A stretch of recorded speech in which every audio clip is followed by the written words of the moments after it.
U srcu planinskog sistema Dinara nalazi se Bosansko Grahovo, jedan od najživopisnijih gradića između Krke i Zrmanje. Mali grad sa ljudima velikog srca, koji su dali velike žrtve za vreme Drugog svjetskog rata. Ako nam može reći više i bolje o Grahovu i Grahovčanima nego paroh mesne crkve?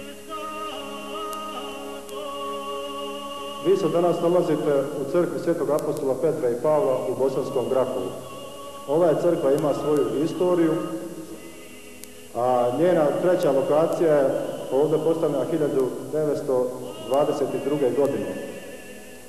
Ona je u toku rata opljačkana i poharana od strane ustaša, a do 1956. godine bio je magacin švedskog komunalnog preduzeća.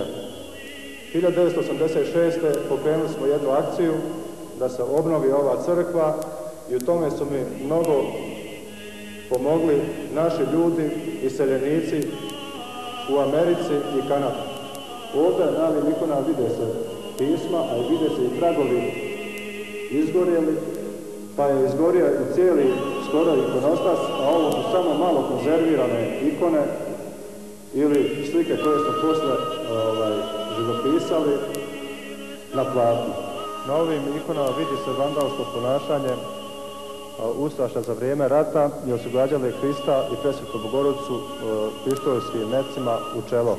A posle rata, dok je bio magacin, vidi se vandalsko ponašanje isto također radnika ovoga magacina, gdje su krampom gađali Svetog apostola Petra i Pavla, inače krsnu slavu ove crkve, ili je crkva posvećena Svetom apostolu Petru i Pavlu.